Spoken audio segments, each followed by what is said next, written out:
களத்தில் போட்டி அதிமுகவிற்கும் தமிழக வெற்றிக் கழகத்திற்குமா? உண்மை நிலவரத்தை அலசுகிறது இந்த பதிவு. திமுக ஊடகவியலாளர்கள் சிலர் விஜயின் தமிழக வெற்றிக் கழகத்திற்கும் அதிமுகவிற்கும் இடையே போட்டி இருப்பதாக பரப்புரை செய்தாலும் உண்மையில் 2026 சட்டமன்ற தேர்தலில் எடப்பாடி கே பழனிசாமி தலைமையிலான அதிமுக மற்றும் பாஜக உள்ளிட்ட என்டிஏ கூட்டணி திமுகவை வீழ்த்துவதற்கு மிகவும் வலிமையான ஒருங்கிணைந்த சக்தியாக உருவெடுத்து மக்களின் ஆதரவுடன் வெற்றி நோக்கி பயணிக்கிறது.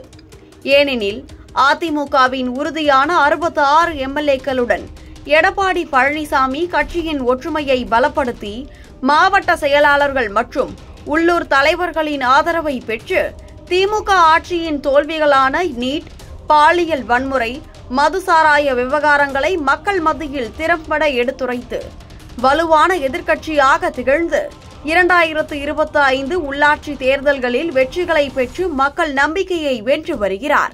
அதன் 8 முதல் 10% வாக்கு வங்கி சீமானின் நாம் தமிழர் கட்சியின் 8% வாக்கு வங்கியுடன் மோதி இளைஞர்கள் மற்றும் நடுநிலை வாக்காளர்களை பிரித்து திமுகவின் வாக்கு வங்கியை பலவீனப்படுத்தும் வகையில் அமையும். ஆனால் இது அதிமுக பாஜக கூட்டணியின் வெற்றி வாய்ப்பை பாதிக்காது.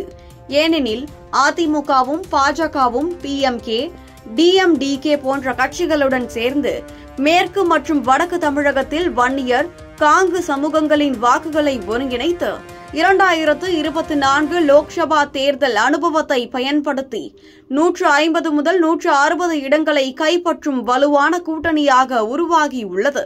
இதனால் எடப்பாடி பழனிசாமியின் தலைமையில் அதிமுக என்டிஏ கூட்டணி 2026 திமுகவை எதிர்கொண்டு மகத்தான வெற்றியை பெறுவதற்கு தயாராக உள்ளது.